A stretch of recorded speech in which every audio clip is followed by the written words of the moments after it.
Estamos cerca de la ciudad de David. De hecho, donde estamos parados es una terraza al costado de la ciudad de David, un lugar que se llama en la Biblia el Ofel.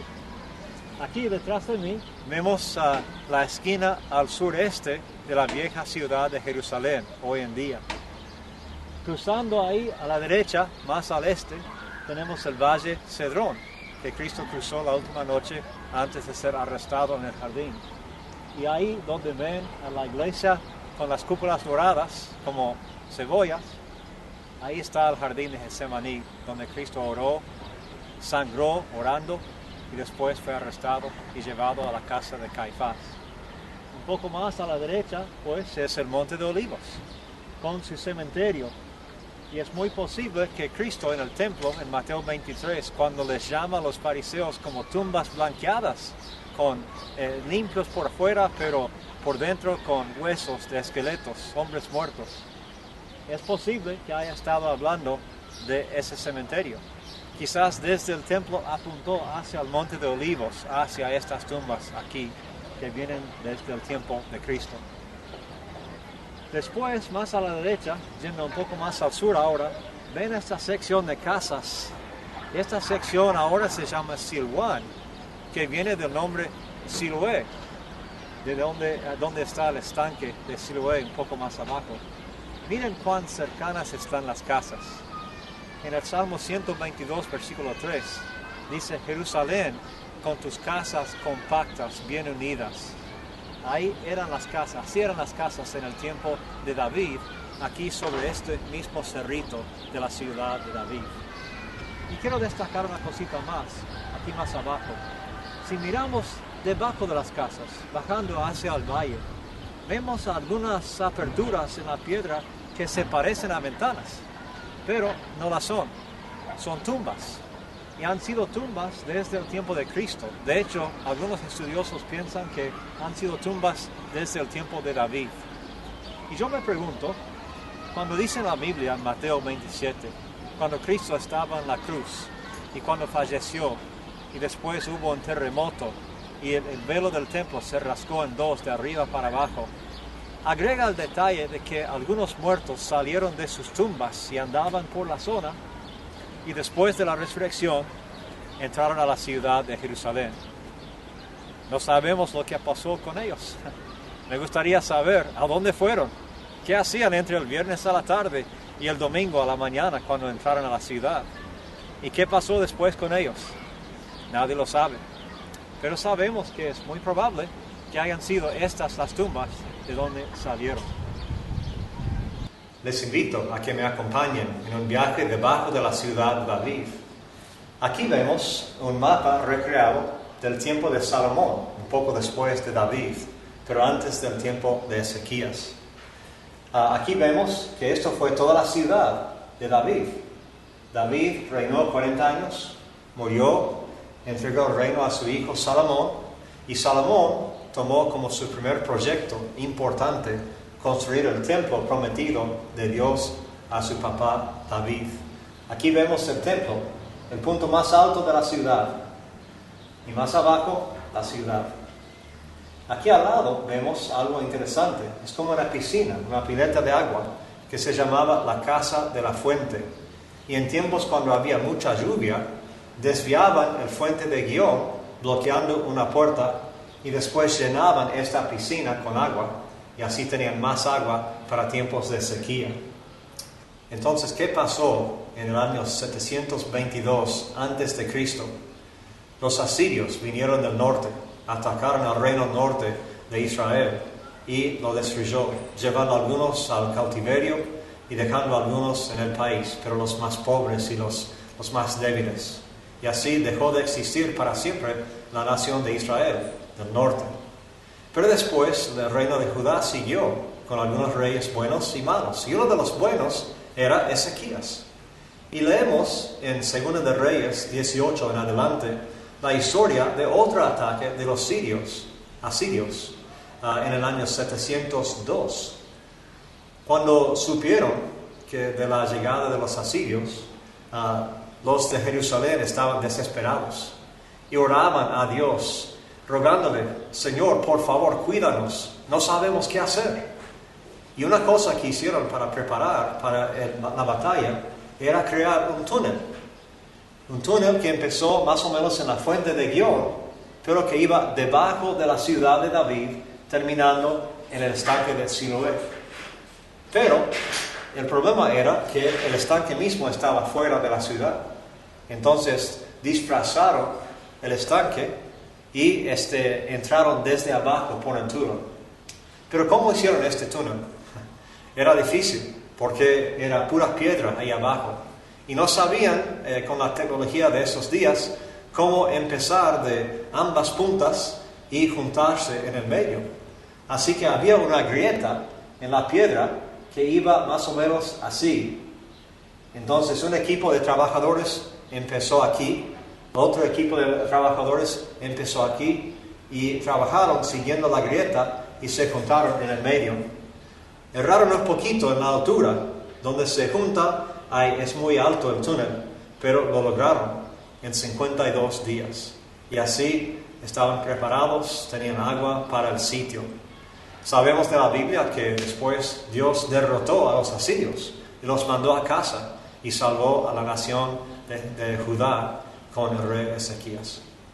Estamos en el túnel viejo que hicieron los jebuseos cuando David estaba por llegar a la ciudad a tomarla.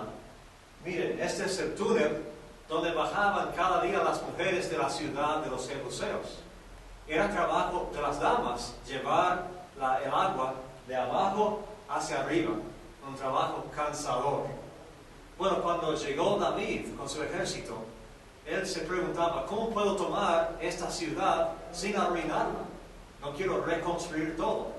Entonces él y sus hombres buscaron la forma de entrar a la ciudad sin entrar por las puertas y por sorpresa. Y esta fue su avenida.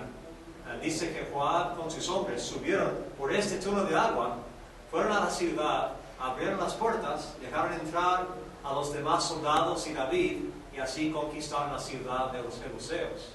Y así David estableció su capital, una capital propia, que no había pertenecido a ninguna otra parte de Israel antes, y así unió políticamente la capital de Israel. Bueno, ¿están listos? Vamos a entrar al túnel de Ezequías, que hicieron en 52 días. Hay que llevar linternas, porque está oscuro. Vamos. Bajando, no importa si mueve un poco, para que vaya.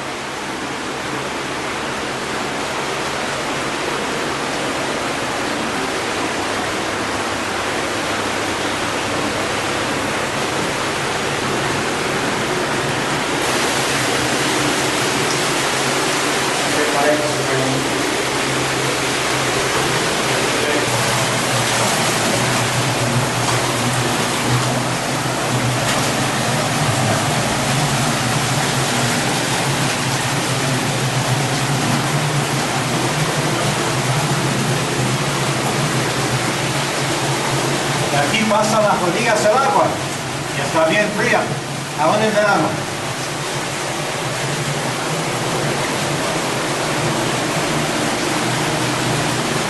Recuerden que estamos debajo de la ciudad de David y está muy oscuro en este túnel. Vamos a apagar las linternas para que lo sientan.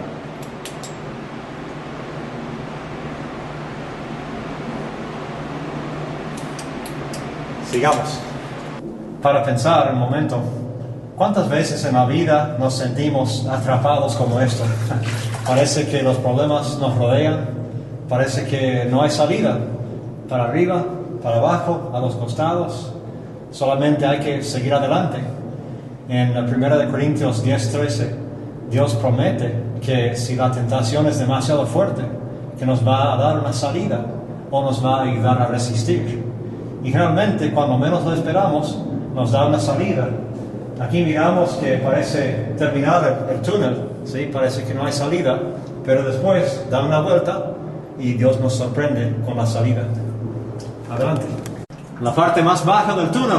Adelante. Humildad a la fuerza.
oscuridad, Dios es fiel. Especialmente en la oscuridad, Dios es fiel.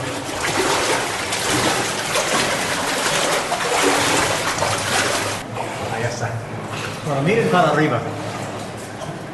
Antes íbamos con quizás 1 metro y pico de altura, 1 metro y medio. Ahora estamos quizás a, no sé, 8 metros de altura. Y es porque, como dijimos, como empezaron en 2 puntas, un grupo iba excavando más profundo y el otro grupo un poco menos profundo. Y así cuando se acercaban tenían que excavar un poco más para abajo para encontrarse en el medio. Ahora vamos a ver la inscripción que dice lo que pasó cuando se encontraron. Una copia de lo que encontraron aquí, el original está en un museo en Turquía, y dice que cuando se juntaron, se escucharon por la piedra y por las hachas, después bajaron las hachas, después empezaron a gritar y festejar, quebraron la pared, lo que faltaba, y fluyó el agua de la fuente Gihon hacia abajo al estanque de Siloé. Y ahora vamos a mirar una parte de esta sección de la ciudad. Bueno, aquí tenemos una recreación de cómo se veía el estanque de Siloé en tiempos antiguos, quizás en los tiempos de Cristo o antes. Ven que había muchas escaleras bajando a la pileta, a la piscina. Ven que más allá en el rincón hay otras escaleras bajando de esa punta y el muro de la ciudad atrás. Vamos caminando un poco para mirarlo. Hay varias historias en la Biblia acerca del estanque de Siloé.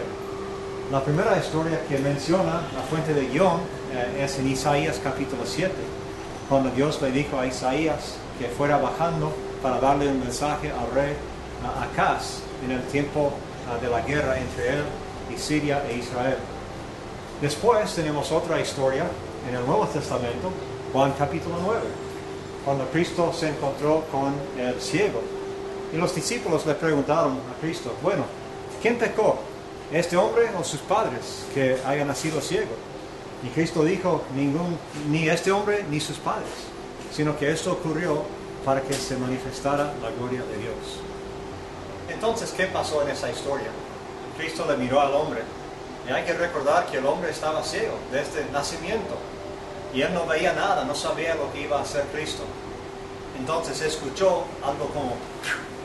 Y Cristo escupió, hizo lodo con el polvo, hizo barro, y después lo puso sobre los ojos del hombre. Algunos piensan que siendo ciego desde el nacimiento, que quizás no tenía ojos. Entonces, ¿qué hacía Cristo? Tomaba polvo, después hizo barro y creó ojos de barro y los colocó. Después lo mandó a lavarse en el estanque de Siloé, que significa mandado. Cristo lo mandó a recibir su vista, a recobrar la vista y empezar otra etapa en su vida. Esto probó varias cosas para los discípulos y los demás, porque solamente Dios puede crear del polvo y crear ojos inmediatamente así. Entonces Cristo enfatizaba por sus discípulos y los demás que Él era Dios, que fue una de las grandes preguntas de Juan. Siempre se peleaba a los fariseos con Cristo por esa pregunta, pero Cristo lo estableció. Y después el hombre ciego salió y él tuvo que contestar muchas preguntas ese día, hasta estar hartos de preguntas. Contestó a los vecinos, a los que lo habían visto todos los días. Ellos hablaban entre sí, ¿este es el hombre? Sí, se parece, pero no puede ser porque estaba ciego. Y él está ahí mismo diciendo, yo lo soy, yo soy ese hombre. Y después los fariseos le preguntan, ¿qué pasó? ¿Cómo puedes ver ahora? Y él dijo, bueno, un hombre llamado Jesús vino y me puso lodo en los ojos, me dijo que fuera a lavar y lo hice y ahora puedo ver. Y después los fariseos con sus padres, este es su hijo, pues ¿cómo puede ver ahora? ¿Nació ciego realmente? Y ellos, asustados, pensando que iban a ser echados de la sinagoga, dijeron, bueno, es nuestro hijo, pero ¿cómo puede ver ahora? No sabemos. Y entonces otra vez volvieron al ciego, exigieron otra vez la explicación. Y me encanta la respuesta de este ciego. Dice, ¿por qué quieres que les cuente otra vez esta historia? ¿Quieren creer también? Es que quieren seguirle también. Y por supuesto eso les enfureció. Y después sigue. Y el hombre ciego, pero sabio, parece, dijo, bueno, ustedes dicen que ese hombre no puede ser de Dios, pero ¿cómo puede ser un hombre, cómo puede un hombre sanar a alguien si no fuera de Dios? Entonces los fariseos al final, frustrados, enojados, lo echaron de la sinagoga. Y se encontró con Cristo después, y Cristo lo bendijo. Una cosa más me gustaría resaltar de esta historia. Este ciego tenía su testimonio, ¿sí? No tenía una educación, no tenía grande sabiduría fuera de eso. Había estado mendigando toda su vida. Pero cuando llegó el momento de comprobar algo, ¿qué dijo? No trató de convencernos con arqueología, con historia, con griego, con hebreo, arameo, con otras cosas teóricas o académicas. Dijo, no sé, lo único que sé es que era ciego y ahora veo. Es el testimonio más convincente que tenemos nosotros como cristianos. La gente puede discutir con nosotros en cuanto a doctrinas, puede discutir con nosotros en cuanto a la ciencia, la arqueología, pueden diferir en prácticas en la iglesia, pero cuando ven un cambio real, genuino en la vida del cristiano, no pueden negarlo, porque nos han visto antes cómo éramos y ahora cómo somos, y no pueden pelear con ese testimonio. Así que el desafío es mostrar ese cambio todos los días a las personas que nos rodean, y así quizás nos convenceremos para ser seguidores de Cristo también. Que el Señor bendiga. Ya que hemos pasado por debajo de la ciudad de David, por el túnel de Ezequías, estamos parados encima de la terraza que se llama ahora el Acrópolis Real de la ciudad. Acrópolis significa lugar alto de la ciudad y real significa del rey. Así que posiblemente este es el lugar donde estaba edificado el palacio de David. La Biblia dice en capítulos 1, 2, 3, 4, 5 de 2 de Samuel que David, después de la muerte de Saúl, iba consolidando su reinado, iba ganando más y más seguidores. Y al final, los ancianos de la ciudad de Hebrón lo eligieron rey de Hebrón, y él reinó sobre Judá 7 años desde Hebrón. Después es cuando vino en capítulo 5 de 2 de Samuel a este lugar, que en ese entonces era la ciudad de los Jebuseos, y propuso tomar la ciudad como su capital política, cosa que ya hizo, como vimos abajo, subiendo por el túnel de agua con Joab y sus soldados. Tomaron la ciudad y se establecieron como la capital política de David. Y él vino aquí, dice que construyó su palacio, quizás era este lugar como es el punto más alto, y empezó a reinar desde Jerusalén sobre todo Israel por 33 años más. Pero ¿cuál fue el próximo paso? La Biblia después habla del cofre del pacto. Establecida la capital política de Israel, David ahora quiso establecer la capital espiritual. Entonces se propuso traer el cofre del pacto a este lugar, a la ciudad de David. El cofre del pacto estaba en la casa de Abinadab, dice la Biblia. Entonces un día David organizó una salida para traer el cofre del pacto desde la casa de Abinadab a la ciudad de David. Y ustedes conocen la historia. Uno de los hijos de Abinadab, Usa, estaba acompañando el cofre del pacto. Y dice que como no lo llevaban bien, como Dios lo había ordenado, empezó a caer el cofre del pacto. Y Usa, queriendo ayudar, extendió la mano y trató de agarrar el cofre para que no cayera al suelo. Y Dios le pegó con un relámpago y murió al instante. Dice la Biblia que David se enojó y se asustó, me imagino también. Entonces mandó al cofre del pacto a la casa de Obed, un geteo, ni un israelita, y se quedó ahí el cofre del pacto 3 meses más. La segunda vez intentó David traer el cofre del pacto y esta vez fue exitoso. Lo hicieron según la forma que Dios había mandado, y un día llegó aquí a la ciudad de David un desfile gozoso. David encabezando el desfile, bailando ante el Señor con toda su fuerza, y según algunas versiones de la Biblia, desnudo. No sabemos si significa realmente desnudo sin ninguna ropa o si era quizás con una túnica, ropa interior. Pero vino, dice que todos estaban festejando y llegó el cofre del pacto a esta ciudad, se puso aquí en su lugar, en su carpa, su tienda del tabernáculo y quedó aquí todos felices. Pero hay un detalle más que es interesante de esta historia. Parece que la esposa de David, una de las esposas, Mical, no estaba en el desfile. No acompañaba a su esposo aún de cerca ni de lejos. Estaba en la ventana de su habitación. Dice que miraba el desfile. Y dice la Biblia que lo menospreció a David en su corazón. Entonces, cuando habían terminado de llevar el cofre a su lugar, David volvió gozoso a casa, queriendo, me imagino, compartir ese gozo con Mical, su esposa, contarle el día fantástico que tuvo. ¿Y qué pasa ahí? Voy a leer 2 Samuel 6.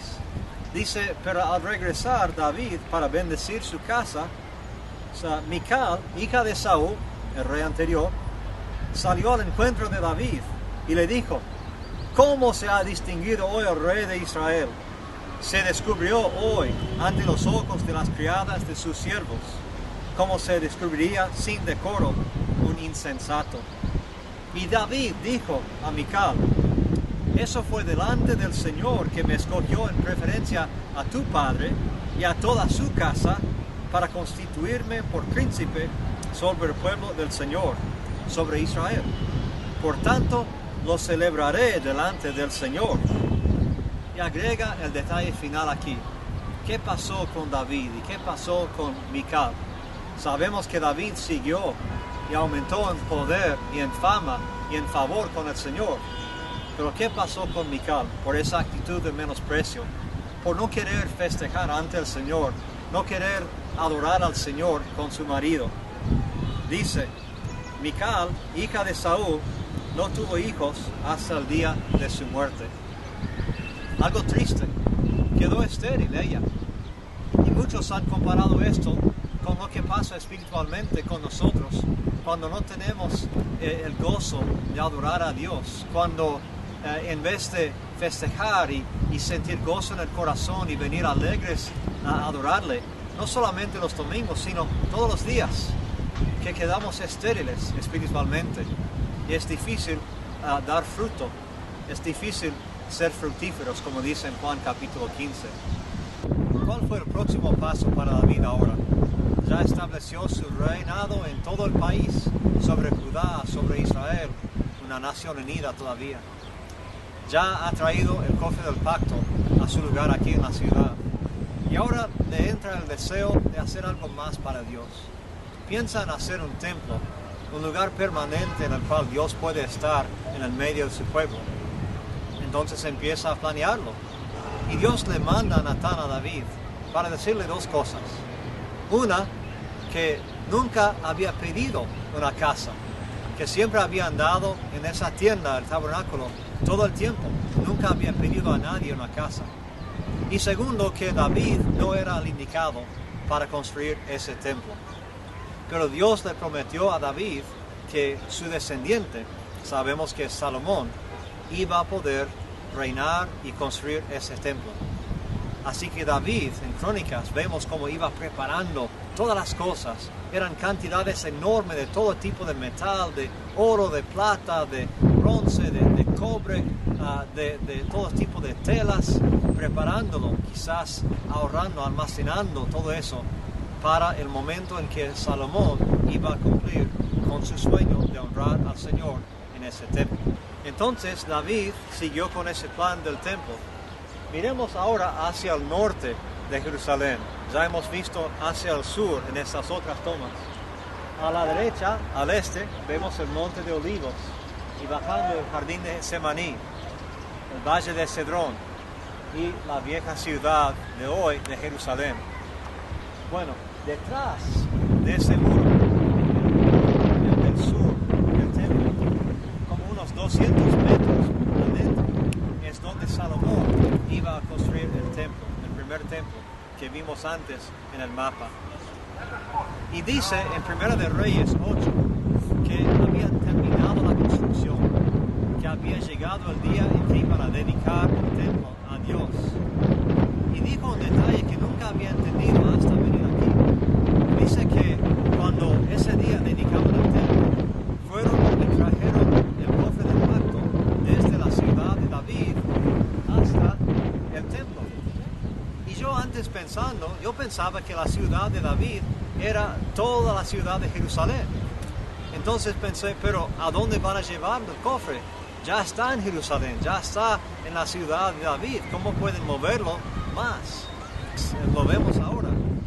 Al sur está la ciudad de David, pero a unos 500 metros o más al norte es el lugar donde Salomón edificó el templo suyo en el punto más alto de Jerusalén. Y por eso tenían que traer el cofre del pacto desde la ciudad de David hasta el templo nuevo. Y ahí lo establecieron. Oró una hermosa oración Salomón, pidiendo la bendición y la ayuda de Dios, no solamente en ese día, sino para generaciones futuras que iban a estar en este país y en otros, que iban a estar adorando a Dios y pecando, que iban a estar pidiendo perdón por esos pecados y buscando la bendición de Dios otra vez aquí. Dice la Biblia en 2 de Samuel 11 que David en la primavera estaba en su palacio. Y el primer versículo de ese capítulo indica algo que quizás nos da una pista de lo que pasó realmente. Dice, en el tiempo de la primavera, cuando los reyes van a las guerras, David estaba todavía en su palacio en la ciudad de David. Y podemos ver de estas casas aquí, que está en el montecito al lado de la ciudad de David, podemos ver cómo están amontonadas las casas, casi una encima de otra. Y es fácil ver ese patrón y compararlo al patrón de la ciudad de David en ese tiempo. De hecho, vamos a mirar un poco más a la derecha aquí, viniendo a la ciudad de David, mirando para abajo hacia las excavaciones que miramos antes. Se ven en unas casitas pequeñas del tiempo de David. Quizás si esta es la terraza del palacio de David, quizás son algunas de estas mismas casas que miraba David esa noche. Y dice que salió de su palacio y miraba la ciudad y veía a una mujer bañándose en la terraza de su casa, en el techo de la casa. No sabemos por qué, no sabemos si era culpa suya, si se daba cuenta o si no. Pero vio a Betsabé ahí bañándose y le entró la codicia, le entró el adulterio a su corazón y mandó a llamarla y tuvo relaciones con ella. Y después ella concibió y siguió toda la historia de cómo David intentó disfrazar su pecado y taparlo, hasta mató al marido de Betsabé, Urías, que estaba en la guerra donde David debía haber estado. ¿Qué pasó pues con David? Este capítulo es triste porque todo iba tan bien para él.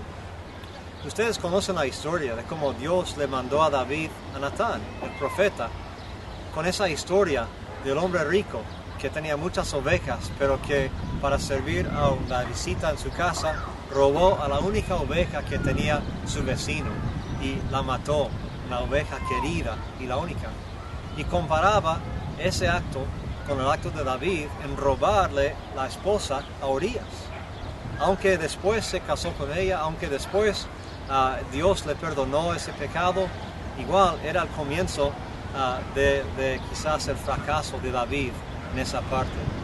Hay un dicho que dice, el fracaso comienza con el éxito, y parece que es así en esta historia de David.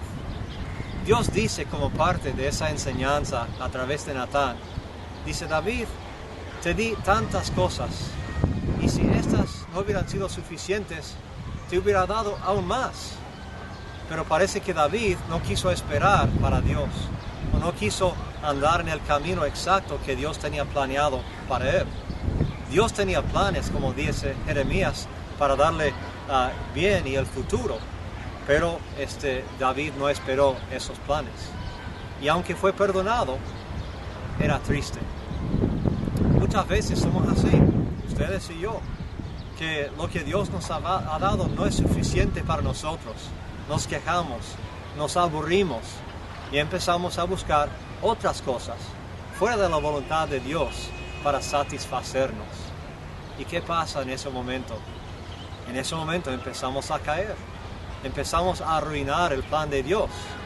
Y quizás es como el pasaje de Génesis capítulo 3 y 4, donde Dios está hablando con Caín y dice: cuidado, Caín, el pecado está a la puerta, está acechándote.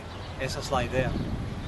Aunque Dios nos bendice todo el tiempo, si no nos mantenemos fieles a Él, el pecado está acechándonos. Satanás quiere quitarnos de Dios en cualquier momento. Si no prestamos atención, pues Él va a atacarnos y vencernos en un momento. Y quizás, como David, arruina parte de nuestras familias y de nuestras vidas. Y aunque Dios nos perdone, quizás habremos perdido algo valioso. Ojalá no nos pase eso, que prestemos atención a Dios, que estemos contentos con todo lo que tengamos o no tengamos, y que esperemos el momento y la voluntad de Dios, porque Él sabe lo que es mejor para nosotros.